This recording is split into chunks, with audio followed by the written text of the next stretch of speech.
The other area where I think it has an important role to play that we haven't talked about is in sexual performance and sexual stamina. When I first became sexually active, and I think this is a problem of many young men simply because they have so much juice going, is premature ejaculation. All my sexual encounters were haunted by that possibility simply because I was just so hyped up over the idea of having intercourse with someone. Well, I discovered that smoking hashish gave me an incredible ability to control my ejaculation and also my sexual stamina.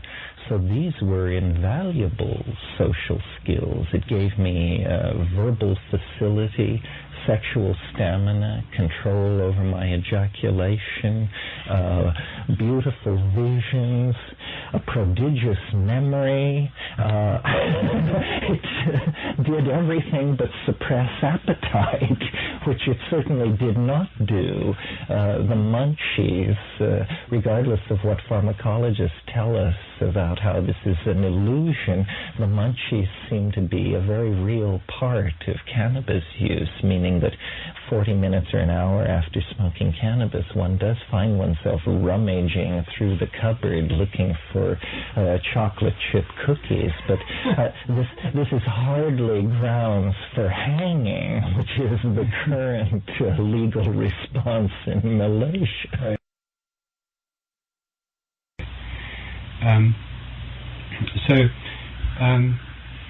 There has been a countervailing move in Europe, and so it's not as if this hysteria is gripped everywhere equally.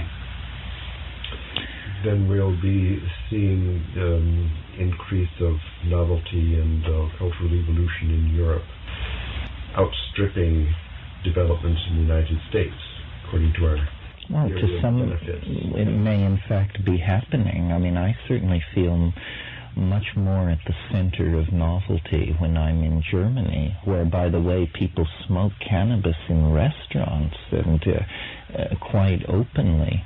The United States seems to be on a kind of fundamentalist religious bender that and its attitude toward women's reproductive rights and drugs and all these things that is making us a kind of pariah in the first world. I mean, we represent values which are incomprehensible to educated Europeans.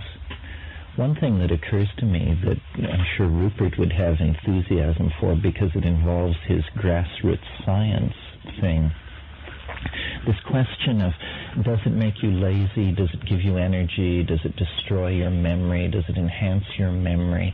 Because I've smoked so many years, so many different kinds of dope, of cannabis, I've come to hold pretty strong opinions about its various forms. And I think that, number one, charas is a debilitating drug.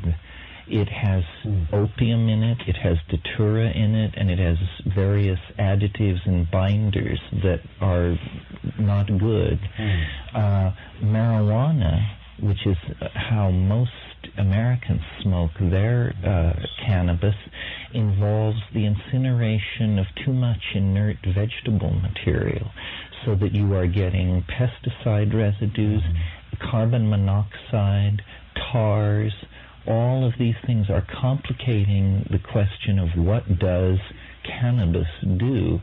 To my mind, the true test of whether or not cannabis is what the pharmacological effects of cannabis are, we should almost restrict our discussion to high-grade Lebanese hashish, which is truly nothing but the compressed resin of the female cannabis plant. And that's the classical hashish of the Arab, and that's what I prefer and feel almost to be a different drug from both Mexican marijuana and Pakistani or Indian hashish. Those things do carry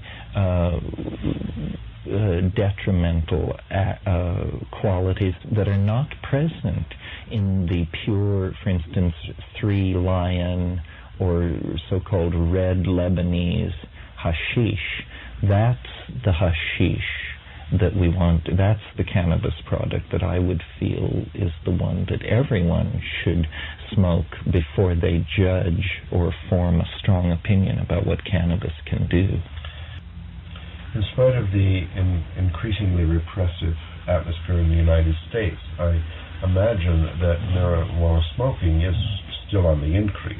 I mean, it's very widely used, at least secretly.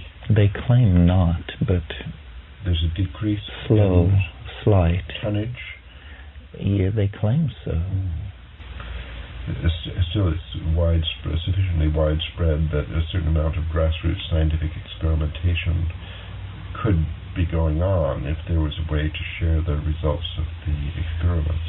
Yes, this is something that grassroots, no pun intended, grassroots science could tell us, is the relative benignity of various forms of hashish or of cannabis.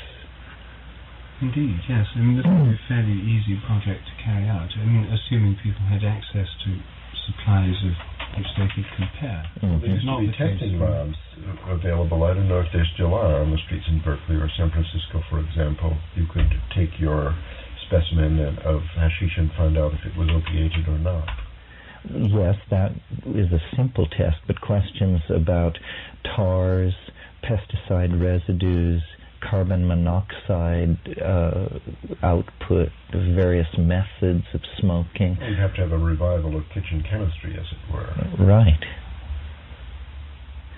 But I think that the pure resin of the cannabis plant is, you would be hard-pressed to design a drug with as many laudable qualities as that one.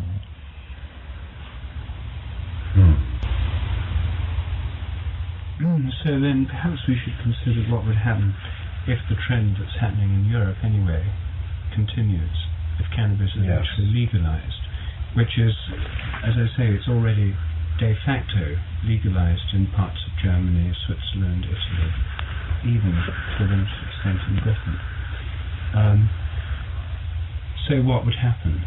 I mean, it's not a prospect I actually ever relished, because I then imagine, Philip Morris and Anglo-American Tobacco Corporation moving into this area, and there's no doubt the restrictions on their commercials, but the idea that this could then be a mass-marketed product, large-scale international corporations would be in on it. BCCI. Well, there'd be the main high street banks and so on would then be financing these deals rather than they'd take over the role of BCCI quite legally. Yes. I'm not sure that I particularly relish that. And the other issue which we haven't talked about, which is no doubt of some concern to you, Terence, is at what age children might be permitted or encouraged to experiment with cannabis. And would we want this to be going on in the gazebo here at Esalen, in nursery schools, junior high school? If it's legalized and much more readily available, the same questions would arise as arise already, but more so because it would be more available. Well, I prefer decriminalization rather than legalization. I don't think we need to simply say that any entrepreneur can invest in land, plant cannabis, patent a brand name, and begin to sell it on the open market. It would be much better simply to decriminalize it so that, and say something like each person could possess 10 plants, but that the transport and sale of it would be discouraged in some way.